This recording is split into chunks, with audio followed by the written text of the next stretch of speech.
ॐ नमः सिद्धेभ्यः नमो अरिहन्ताणं नमो सिद्धाणं नमो आयुर्याणं नमो उवज्झायाणं नमो लोय सव्वसा नमो उवज्झायाणं नमो लोय सव्वसाहूणं। परम पूज्य देवादिदेव तीर्थंकर श्री शांतिनाथ भगवान की, जिनवाणी माता की, आचार्य गुरु श्री विद्यासागर मुनिराज की।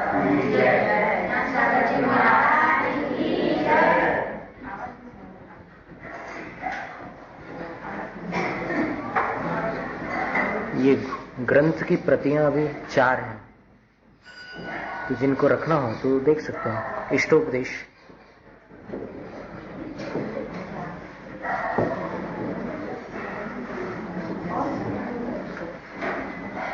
एक कायोत्सर्ग करेंगे।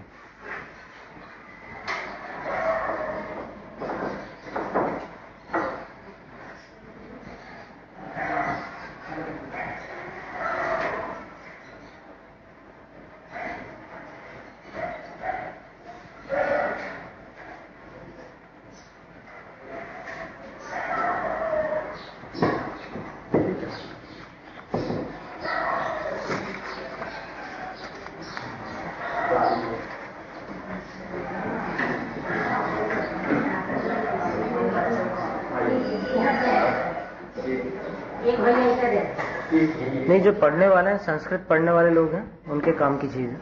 उसमें हमने शब्दों के अर्थ भी लिखे हुए हैं। मंगलाचरण। ओम नमः सिद्धेभ्यः यस्य स्वयं स्वभावाप्ति रभावे कृत्स्न कर्मणः तस्मै संज्ञान रूपाय नमोस्तु परमात्मने।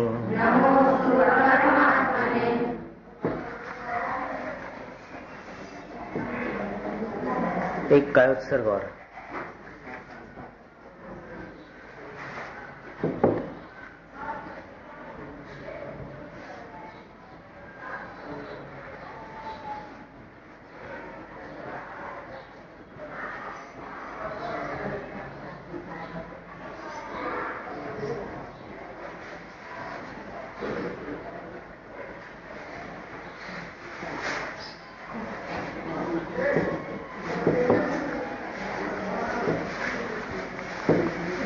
श्लोक का उच्चारण थोड़ा ध्यान से करिएगा।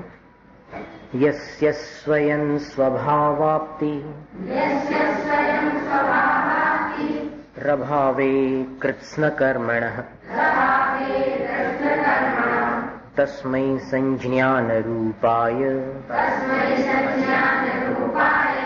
नमोस्तु परमात्मने। यस्य, यस्य यानी जिनको,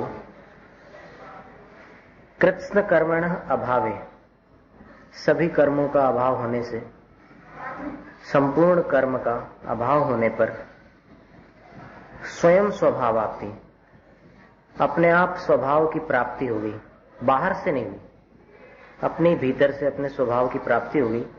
कर्म बाधक बन रहे थे स्वभाव प्रकट होने में, तो कर्मों का अभाव होने पर स्वभाव प्रकट हो गया। आवाज थोड़ी सी ठीक नहीं बैठ रही।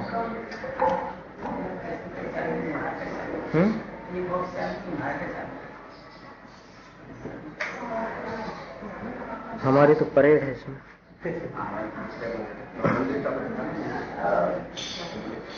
जिनको स्वयं अपने स्वभाव की उपलब्धि हुई, कब हुई? कर्मों का अभाव होने पर। कर्म जो थे वो स्वभाव को बाधा पहुंचा रहे थे, उनका अभाव होने पर जिनको स्वयं स्वभाव की उपलब्धि हुई, ऐसे संज्ञान रूपाय, केवल ज्ञान स्वरूपी तस्मै परमात्मने, उन परमात्मा को नमोस्तु, नमस्कार हो। इसका मतलब यह हुआ कि जैन दर्शन के अनुसार परमात्मा कोई अनादिकाल से नहीं होते। पहले आत्मा होती है, फिर उसका शुद्धिकरण हो जाने पर वही आत्मा परमात्मा बन जाती है। और अशुद्धि कौन सी है आत्मा में? तो कर्मों के उदय से उत्पन्न होने वाली अशुद्धि है। तो कृत्स्न कर्मण अभाव है, सब कर्मों का अभाव होने पर यस जिनको स्वयं स्वभाव की उपलब्धि हुई है, तस्मै उन संज्ञान रूपाय परमात्मा ने, संज्ञान सबसे उत्तम ज्ञान, केवल ज्ञान, वो जिनका स्वरूप है या जिनका रूप है, ऐसे परमात्मा को नमोस्तु। ये मंगलाचरण है। अब मंगलाचरण में जिसको नमस्कार किया जाता है उसके प्रति अपना जो भावनात्मक झुकाव है वो प्रकट होता है। और फिर झुकाव प्रकट हुआ, इसका मतलब ये है कि आप उस रूप को और स्वरूप को पसंद करते हैं, तभी आपका उसके प्रति झुकाव है। तो जिसको अपन पसंद करते हैं उसको कभी न कभी प्राप्त भी किया जाता है। जैसे किसी को कोई इष्ट भोजन सामग्री पसंद है तो कभी न कभी वो उस सामग्री को हासिल करता है। इसी प्रकार यहां मंगलाचरण में जिन परमात्मा को नमस्कार किया है उसी परमात्मा पद को नमस्कार करता भी प्राप्त करते हैं। योग्योपादान योगेन दृषदः स्वर्णता मता द्रव्यादिस्वादि संपत्ता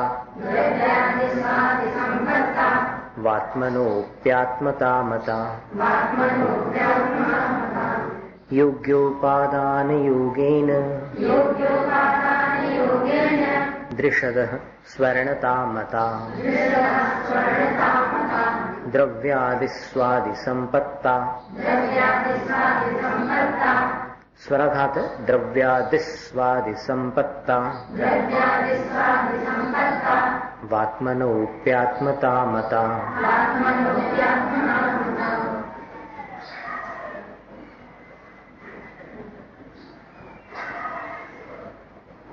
पहली पंक्ति में दृष्टांत दिया है उपादान। उपादान शब्द का अर्थ आप जानते होंगे कि जिस वस्तु में कोई कार्य होता है उसको उपादान कहते हैं। जैसे चावल में भात की पर्याय प्रकट हुई तो भात का उपादान कौन होगा? चावल का वो दाना जिससे भात बना। इसी प्रकार आटे से रोटी बनी, रोटी का उपादान आटा हुआ। इसी प्रकार आत्मा से परमात्मा बने तो फिर परमात्मा का उपादान आत्मा। तो योग्योपादान योगेन, योग्य उपादान का योग होने से इसका मतलब यह हुआ कि उपादान दो प्रकार के होते हैं, योग्य और अयोग्य। वरना यहां पर योग्य शब्द की क्या आवश्यकता थी? योग्य शब्द यहां दिया है, इसका अर्थ यह हुआ कि जैसे खिचड़ी बना रहे हैं आप, तो उसमें सारे दाने नरम नहीं पड़ते, केवल वे दाने खिचड़ी रूप परिणत होकर नरम बन जाते हैं, खाने योग्य बन जाते हैं जिनमें योग्य उपादान होता है। ठीक है। और कुछ ऐसे दाने भी होते हैं, कोरडू मूंग बोलते हैं इसको, टर्रा मूंग भी बोलते हैं बुंदेलखंड में, वो ऐसे बर्तन के नीचे रहते हैं और वो खाओ तो ऐसा लगता है कि कंकड़ तो नहीं आ गया, लेकिन फिर पता चल जाता है कि कंकड़ नहीं है, वो दाना ही है मूंग का। वो अयोग्य उपादान है। इसी प्रकार संसार में जीव दो प्रकार के, भव्य और अभव्य। अभव्य जो है वो अयोग्य उपादान वाले हैं, और भव्य में भी जो दूर भव्य है वो वर्तमान में अयोग्य उपादान वाले हैं। समझ में आ रहा?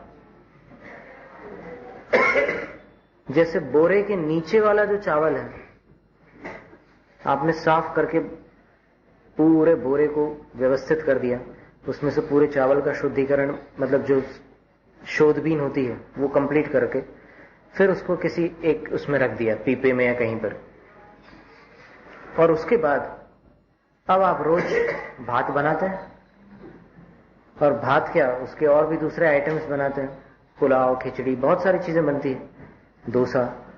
और फिर इसमें देखिए, दूर भव्य का दृष्टांत देने के लिए हमने ये उदाहरण लिया, जो सबसे नीचे दाने हैं पीपे में, उनका नंबर अभी नहीं लगने वाला है, ठीक है। तो वो है तो सींचने योग्य, यानी भव्य तो है, लेकिन अभी चूंकि देर है, इसलिए अभी उनका जो उपादान है वो इसमें नहीं गिना जाएगा योग्य उपादान। योग्य उपादान उनका है जो अभी उसमें से निकाल करके आपने, और उसमें भी निकालते समय कुछ हाथ से नीचे गिर जाते हैं, 7-8 दाने या फिर 15-20 दाने वापस उसमें पीपे में चले जाते हैं, तो वो भी अभी उनका नंबर नहीं है, उनका टाइम नहीं है। तो जो उसमें गए वो योग्य उपादान है। आ गया समझ? तो योग्य उपादान का योग होने से क्या होता है? दृश्यतः स्वर्णता मता, एक पाषाण है जिसमें सोना है, उसमें से स्वर्ण पर्याय प्रकट हो जाती है। नहीं तो धरती के अंदर ऐसे कितने पाषाण खंड हैं जिसके अंदर स्वर्ण है, पर अभी उनका नंबर नहीं आया, या फिर कुछ पाषाण ऐसे हैं कि नंबर आने पर भी वो अंध पाषाण की श्रेणी में आते हैं। अंध पाषाण उसको कहते हैं जिसमें सोना तो है लेकिन निकल नहीं सकता। उसी प्रकार ये जो दृष्टांत है, इसका दार्ष्टान्त अभव्य जीव है। अभव्य जीव अंध पाषाण के समान है कि उसके अंदर आत्मा के जितने गुण भव्य में होते हैं वैसे ही अभव्य में भी होते हैं, लेकिन प्रकट नहीं हो सकते, ठीक है। और फिर बाकी भव्य जीव ऐसे हैं। दूर भव्य का दृष्टांत क्या है कि जिन पाषाण खंडों में है तो स्वर्ण पाषाण, पर अभी उनको निकाल करके कोई प्रक्रिया चालू नहीं हुई है, जैसे वो पीपे के नीचे वाले चावल के दाने, तो वो भी अभी योग्य नहीं है, आगे चलकर के योग्य होंगे क्योंकि उसके अंदर भव्यत्व है, स्वर्ण पाषाणत्व है। तो योग्य उपादान का योग होने से जिस प्रकार दृश्यतः स्वर्णता मता, स्वर्ण पाषाण में से स्वर्ण पर्याय मानी जाती है, प्रकट हो जाती है, बस उसी प्रकार आत्मनोपि, उसमें संस्कृत में भी अगर आपकी रुचि हो तो फिर आप उसमें देखते जा सकते हैं साथ में कि हम जो शब्दार्थ कर रहे हैं वो कहां से कर रहे हैं। आत्मनोपि, आत्मा की भी आत्मता मता, मतलब शुद्ध आत्म पर्याय अर्थात सिद्ध अवस्था मानी जाती है। जैसे योग्य उपादान का योग होने से पाषाण में से स्वर्ण पर्याय निकलती है, वैसे ही द्रव्यादि स्वादि संपत्ता, द्रव्य आदि, द्रव्य आदि क्या है? द्रव्य, क्षेत्र, काल और भाव, इसको द्रव्यादि कहते हैं। और कैसे द्रव्यादि? स्वादि, सु है आदि में जिनके, सु है आदि में जिनके यानी सुद्रव्य, सुक्षेत्र, सुकाल और सुभाव, इनकी संपत्ति मिलने पर, ये बहुत बड़ी संपत्ति है। सुद्रव्य यानी मनुष्य पर्याय में पुरुष का शरीर और वज्र ऋषभ नाराज संगनन और कर्म भूमि का जन्म। कर्म भूमि की बात अभी क्षेत्र में आएगी, लेकिन सुद्रव्य का अर्थ ये होता है कि मोक्ष प्राप्त करने योग्य मनुष्य का शरीर। सभी मनुष्य शरीर से मोक्ष नहीं होता। श्वेतांबर आमनाय में माना जाता है कि स्त्री शरीर से भी मुक्ति हो सकती है, लेकिन दिगंबर मत में तो बिल्कुल निषेध है कि स्त्री शरीर में वो संगनन नहीं होता जिससे शुक्ल ध्यान हो। मुक्ति कहां से हो जाएगी बिना शुक्ल ध्यान के? तो वैसा शरीर प्राप्त होना मनुष्य पर्याय में, ये सुद्रव्य है। माने अपना द्रव्य तो जीव द्रव्य है, लेकिन जीव द्रव्य को मुक्ति प्राप्त करने के लिए क्या चाहिए? मनुष्य पर्याय। मनुष्य पर्याय में और क्या चाहिए? वो सारी चीजें चाहिए जो इस मनुष्य पर्याय में मुक्ति के लिए आवश्यक है, तो वो सुद्रव्य हो गया। फिर सुक्षेत्र कौन सा है? कर्म भूमि। और कर्म भूमि में भी म्लेच्छ खंड और आर्य खंड दोनों प्रकार के खंड होते हैं। फिर विजयार्ध पर्वत भी होता है, तो यहां आर्य खंड आवश्यक है। यद्यपि अपवाद रूप में जब चक्रवर्तियों का काल होता है तब 6 खंड जीतते समय चक्रवर्ती अपने साथ कुछ म्लेच्छ राजाओं को भी ले आते हैं।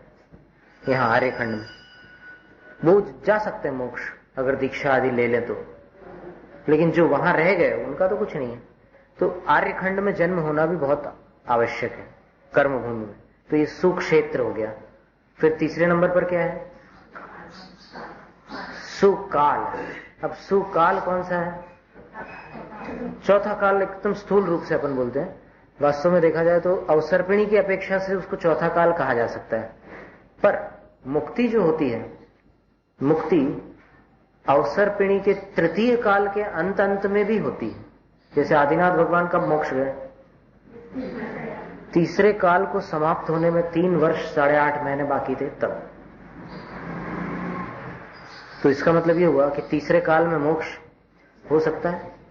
फिर चौथे काल में जिसका जन्म हुआ है उसको भी मोक्ष की प्राप्ति होती है। भले पंचम काल में मोक्ष हो जाए, लेकिन जन्म उसका चौथे काल में आवश्यक है।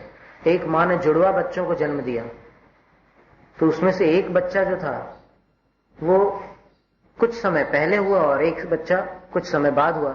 जो बाद में हुआ, तो बाद में जिसका जन्म हुआ उस समय पंचम काल चालू हो गया। तो चौथे काल में जिसका जन्म हुआ था वो मोक्ष चला जाएगा। पंचम काल में जन्मे हुए की मुक्ति नहीं होती। अब ये जन्म की अपेक्षा से बता दिया हमने, एक ऐसे ही दृष्टांत है समझने के हिसाब से। तो काल जो है तृतीय काल के अंत में जन्मा हुआ या चतुर्थ काल में अवसर्पिणी के जिसका जन्म हुआ है वो सुकाल कहलाता है, मोक्ष प्राप्ति के योग्य। और वैसे देखा जाए तो सुषमा दुष्मा और दुष्मा सुषमा, इन 2 कालों में जन्म लेने वाले ही मोक्ष प्राप्त कर सकते हैं। सुषमा दुष्मा जो है वो तीसरा काल अवसर्पिणी का, उसके अंत में जन्म लेने वाले, और चतुर्थ काल में तो पूरे चतुर्थ काल में जन्म लेने वाले मोक्ष प्राप्त कर सकते हैं। ये क्या? सुकाल हो गया। और आखिरी क्या था? सुभाव। अब भाव का अर्थ क्या होता है? उस जीव का परिणाम, उसका उपयोग जो मोक्ष प्राप्ति में सहायक है। तो वो कौन सा भाव मोक्ष प्राप्ति में सहायक है? तो परे मोक्ष हेतु धर्म ध्यान रूप भाव, और बोलो धर्म ध्यान और शुक्ल ध्यान। घबराते क्यों? परे मोक्ष हेतु, बस 2 ही ध्यान मोक्ष के हेतु है। तो अब आर्त रौद्र ध्यान का तो नाम आपको लेना नहीं है, तो बचे धर्म और शुक्ल ध्यान।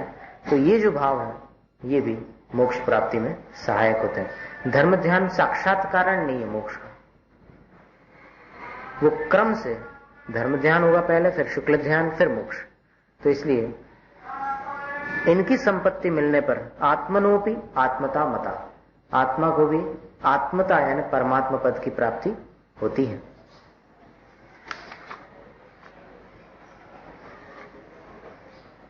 अब इसमें फिर किसी के मन में शंका उत्पन्न होती है कि ठीक है, आपने ये 4 बातें बतला दी, सुद्रव्य, सुक्षेत्र, सुकाल और सुभाव वाली, लेकिन ऐसा तो नहीं है कि जितने लोग मोक्ष पुरुषार्थ करें सबको उसी जन्म में मोक्ष मिल जाए। ऐसा तो नहीं है। कभी कभी तो कई जन्मों तक साधना करनी पड़ती है। तो फिर मोक्ष अगर न मिला और व्रत ले लिए हमने, तो क्या सार निकला बने? देखो, शंकाकार बहुत दिमाग वाले लोग होते हैं कि अगर हमने व्रत ले लिया और मोक्ष नहीं मिला तो व्रत तो बेकार हो गया ना। आई समझ में शंका? तो उसका जवाब आचार्य महाराज है। आचार्य महाराज उनसे भी बड़े उस्ताद हैं। जितने लोग जितनी प्रकार के तर्क कुतर्क करने वाले हैं उनसे ज्यादा विवेकी और ज्ञानवान आचार्य परमेष्ठी है। तो आचार्य महाराज देखिए क्या समाधान दे रहे हैं। वरम व्रतैहि पदं दैवं न व्रतैर्वत नारकम् छाया तपस्थयोर्भेदः प्रतिपालयतोर्महान् वरं व्रतैः पदं दैवं न व्रतैर्वत नारकम् छाया तपस्थयोर्भेदः प्रतिपालयतोर्महान्। व्रतैः, व्रतों के द्वारा अगर किसी साधक को मुक्ति न प्राप्त हो तो क्या प्राप्त होगा? दैवम पदम, देवों का पद यानी स्थान प्राप्त होगा, माने स्वर्ग प्राप्त होगा, वैमानिक देवों का विमान प्राप्त होगा। तो वो व्रतों के द्वारा अगर मुक्ति नहीं मिलती तो देवों के विमान को प्राप्त करना वरम कुछ किसी दृष्टि से उचित है, सही है। ना व्रतैर्वत नारकम, और अव्रत यानी 5 पाप। व्रत किसको कहते हैं? पापों को छोड़ दो तो व्रत कहलाते हैं, और पापों को न छोड़ो तो अव्रत कहलाते हैं। तो 5 पापों द्वारा नारकम पदम वत, 5 पाप कमाकर, 5 पाप करके नारकम पदम, नरक में जाकर के नारक बन गए, वो वत माने खेदकारी है।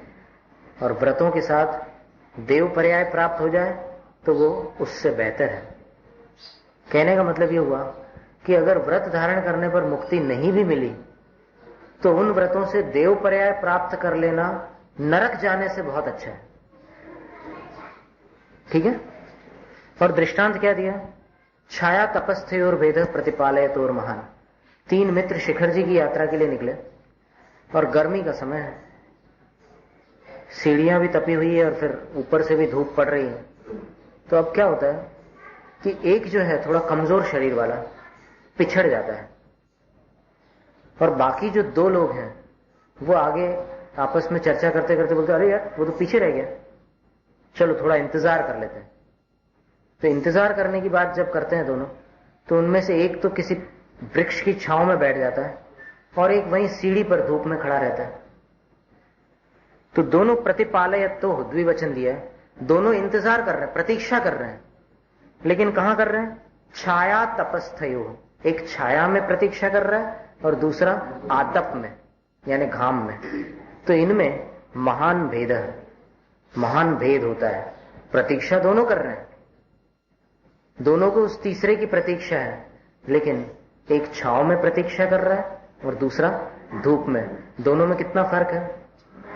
उसी प्रकार सब जीवों को मोक्ष जाना है, लेकिन मोक्ष जाने के पहले एक नरकों की घाम सहन करता है और दूसरा स्वर्गों की छांव। तो कितना फर्क हो गया दोनों में।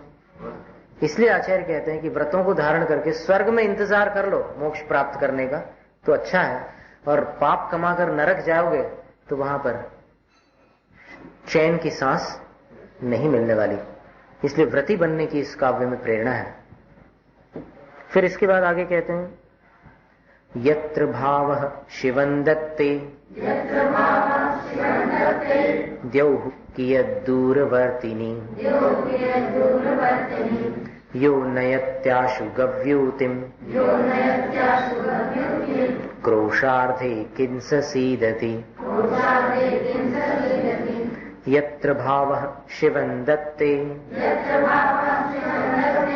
द्यौः कियद्दूरवर्तिनी यो नयत्याशु गव्यूतिम् क्रोशार्धे किंस सीदति।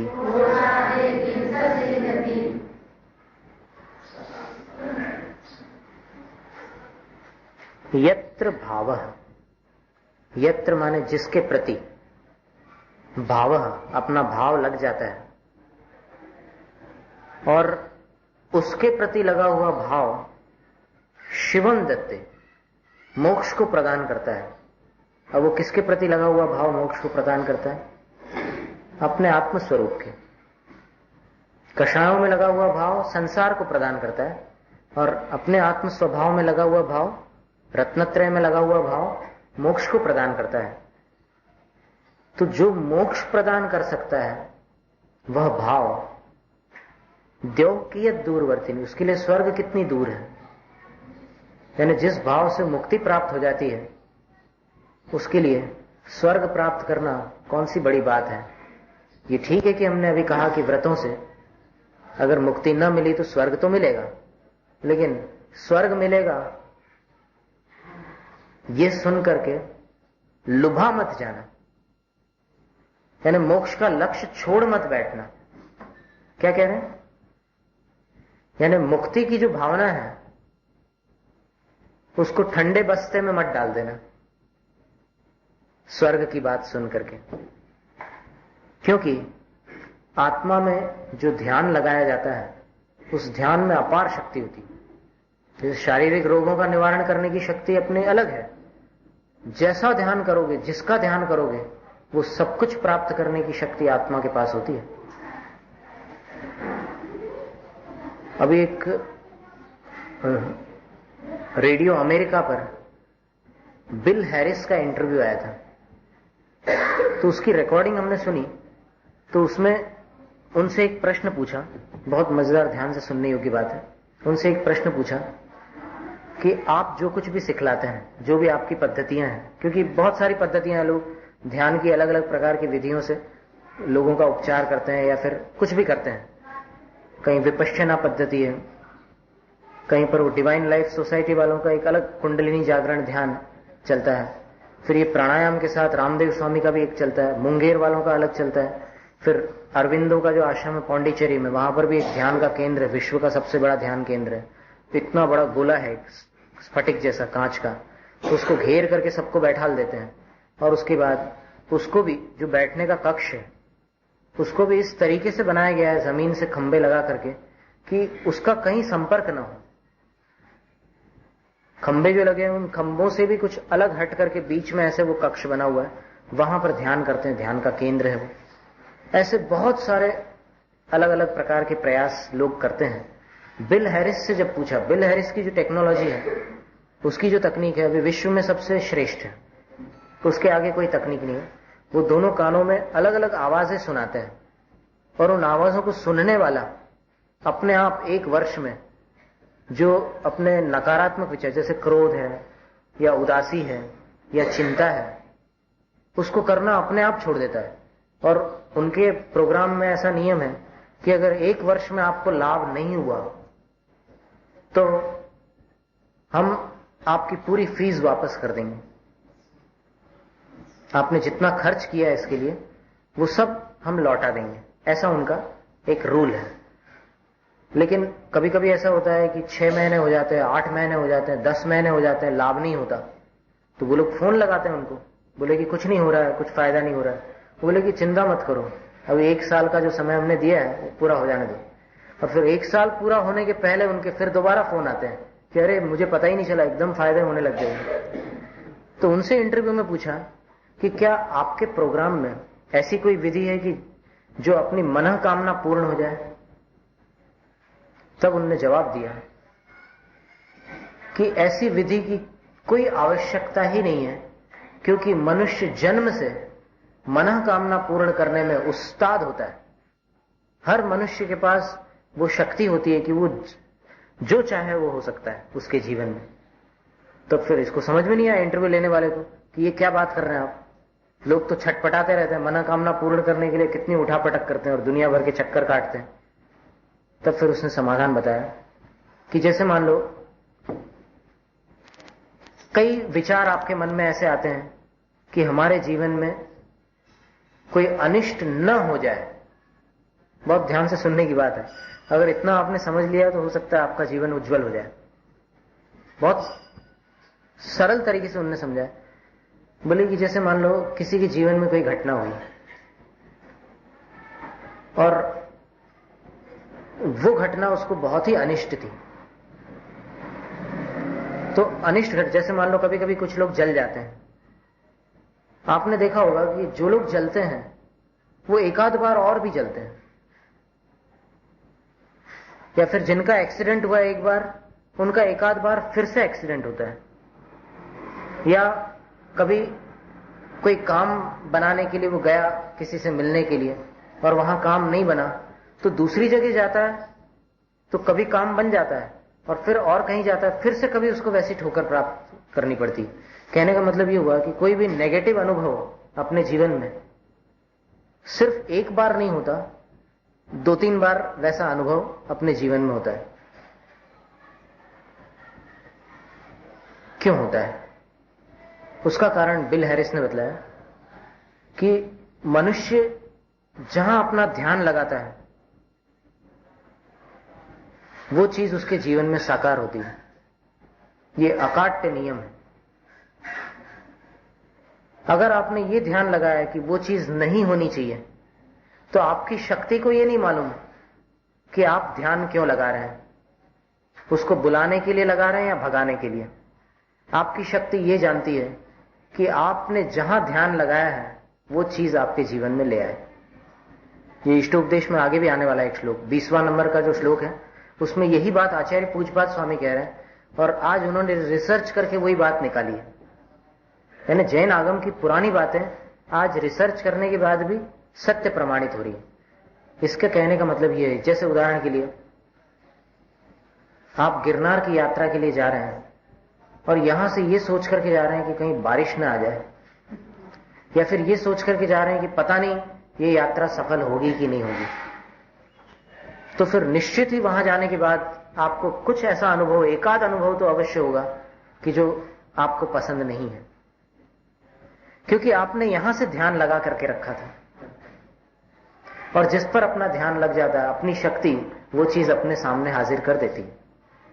ये नियम है। और इसी प्रकार कोई एडमिशन लेने जाता है, कहीं ऐसा ना हो कि 3-4 चक्कर काटने पड़े, उसको काटने ही पड़ते हैं 3-4 चक्कर। पर कभी कभी आपने ये भी देखा होगा कि आप सोचते हैं कि ऐसा न हो जाए और उस दिन वैसा नहीं भी होता, ऐसा भी आपने देखा होगा। तो उस समय कौन सी शक्ति काम करती है? तो उस समय आप या तो नमोकार मंत्र पढ़ करके जाते हैं, या फिर कोई आशीर्वाद लेकर के जाते हैं, या फिर देव दर्शन करके जाते हैं, तो वो शक्ति आपके साथ में काम कर जाती है। तो बिल हैरिस का केवल एक संदेश है सबके लिए कि जो चीज आप नहीं चाहते उसके बारे में सोचना ही बंद कर दो। वो चीज कभी नहीं आएगी आपके जीवन में। आप सोचते हैं तो आपका विचार उसमें एकाग्र होता है और बस वो ध्यान लग जाता है उसमें, और ध्यान से सब कुछ सच हो जाता है। आप गलत चीज का ध्यान करोगे तो वो सच हो जाएगी, और अगर आप सही चीज का ध्यान करोगे तो वो सच हो जाएगी। तो सिर्फ एक चीज अपने जीवन में अपने को सीखना है कि हमेशा अपन होश में रहें। होश में रहने का मतलब कि विचार कहां जा रहे हैं इसका होश अपने को होना चाहिए, क्योंकि विचार ऐसी जगह चले जाएं जो चीज आप नहीं चाह रहे हैं, तो फिर बस वो ध्यान की शक्ति वहां काम करेगी। एकाग्र चिंता निरोधो ध्यान में, और फिर वो चीज आपको प्राप्त हो जाएगी। तो आज आपको जो चीज यहां बतलाई है वो ये है कि अपना ही भाव मोक्ष प्रदान करता है। तो स्वर्ग कौन सी बड़ी चीज है? दृष्टांत ये दिया कि एक हट्टा कट्टा आदमी है, वो अपनी पीठ पर वजन लेकर गव्युतिम नयति, 2 कोस तक चला जाता है, इतना तगड़ा है वो। तो किम क्रोशार्धे से सीधती, क्या आधे कोस में वो हाफने लग जाएगा? जो 2 कोस तक बड़े आराम से वजन लेकर के चला जाता है, इतना शक्तिशाली है, वो आधे कोस में थकान का अनुभव नहीं कर सकता। तो जिस भाव से मुक्ति प्राप्त हो सकती है, उससे सांसारिक वस्तुएं प्राप्त करना कौन सी बड़ी बात है? आगे समझ में? इसलिए स्वर्ग को लक्ष्य मत बनाना। व्रत धारण करते हो तो मुक्ति का ही लक्ष्य रखना। अब स्वर्ग प्राप्त होने के बाद वहां क्या मिलता है, इसके बारे में आगे के श्लोक में बताया गया, उसको अपन आगे देखेंगे। लेकिन मूल जो बात थी, समझने की बात थी, वो ये थी कि जो चीज आप नहीं चाहते उसका कभी ध्यान मत करो। तो ये दावा है उनका, बिल हैरिस का, कि कभी वो घटना आपके जीवन में नहीं घटेगी। और आप जो चाहते हैं उस पर अपना ध्यान केंद्रित करो, और फिर जैसे चाहते हैं आप किसी चीज को, तो उस पर ध्यान केंद्रित करते हुए इतनी सावधानी रखना कि कहीं इसको प्राप्त करने में देर हो गई तो देर हो गई, ये पक्की बात है। और कहीं इसको प्राप्त करने में कोई ऐसा विघ्न उपस्थित हो गया कि न प्राप्त हुई तो वही होगा जिसका आपने ध्यान किया है। माने कहने का तात्पर्य यह हो गया कि हर इंसान के पास जो ध्यान शक्ति होती है वो ध्यान शक्ति एक ऐसी शक्ति है कि जो जिसका भी ध्यान लगाओ वो चीज आपके सामने आ जाएगी। बस यात्रा करते समय जिसके मन में ये भय होता है कि एक्सीडेंट में बहुत बुरे हाल होते हैं, एक्सीडेंट में उसके तो बुरे ही हाल होते हैं। और इसका एक उदाहरण है कि बद्रीनाथ में अभी कुछ वर्षों पूर्व एक बच्चों की ट्रिप जा रही थी। तो वो सारे बच्चे उस बस में सवार थे और मजे से वो अपने कुछ गाते हुए चले जा रहे थे, टिफिन भी उनके हाथों में थे। तो वो बस जब वहां से जा रही थी ऊपर, तो बहुत गहरी खाई आती है आजू बाजू में। कहीं ऐसी स्थिति बन गई कि वो ड्राइवर का जो कंट्रोल था गाड़ी के ऊपर वो मिस हो गया और वो बस ऐसे ऊपर जा रही थी। आपने कई बार देखा हो कुछ घाटियां ऐसी आती है कि नीचे वाला जो रोड है वो रोड वही है, लेकिन उससे ऐसे ऊपर देखने से एक बस जाती हुई दिखती है, एक अलग रोड दिखाई देता घाट के ऊपर। तो वो बस ऐसे गिरी नीचे और ऐसे नीचे आ गई बिल्कुल नीचे वाले रोड पर, और पूरी बस, पूरे चक्के चारों उसके जितने चक्के थे सब ऊपर की तरफ थे और ऐसे बस उल्टी थी।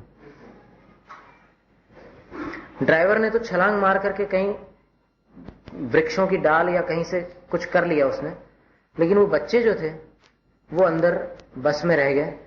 पर उन बच्चों में से एक बच्चे के अंदर भी ऐसा विचार नहीं था कि हमारा कुछ अनिष्ट हो रहा है। तो जब बस नीचे गिरी तो बस ज्यादा डैमेज नहीं हुई, ज्यादा बस को नुकसान नहीं हुआ, और वो बच्चे देखते हैं कि ये क्या हो गया, उल्टा हो गया, कुछ गाड़ी उल्टी हो गई। तो वो खिड़की के बाहर देख रहे थे, ये सत्य घटना है।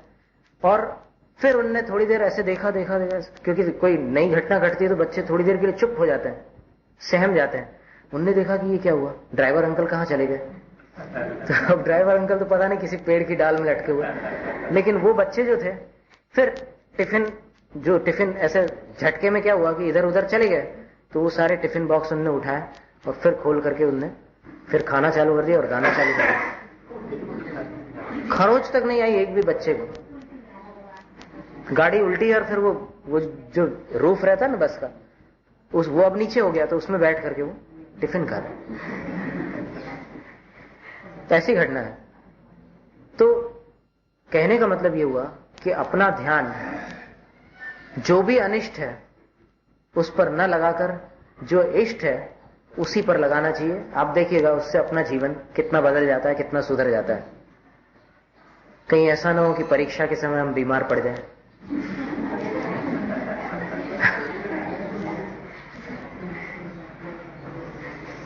कहीं ऐसा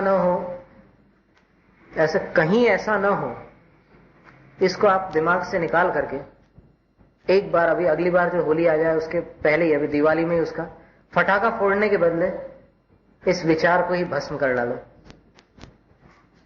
क्योंकि फटाका फोड़ने से तो कई बार दुर्घटनाएं भी होती है, लेकिन ये जो विचार है इसको अगर आप समाप्त कर दो तो फिर आपका जीवन सब अनिष्टों से मुक्त हो जाएगा। लेकिन क्या होता है कि अपन बेहोश हो जाते हैं। टेलीविजन देखते समय एकदम ऐसे कोई ऐसा सीन आ गया और फिर एकदम अपन घबरा जाते हैं, कहीं ऐसी घटना मेरे जीवन में ना हो जाए। अब वो मेरे साथ क्यों जोड़ रहे हो आप? वहां तो सिर्फ एक शो दिखाया जा रहा है, एक ड्रामा है।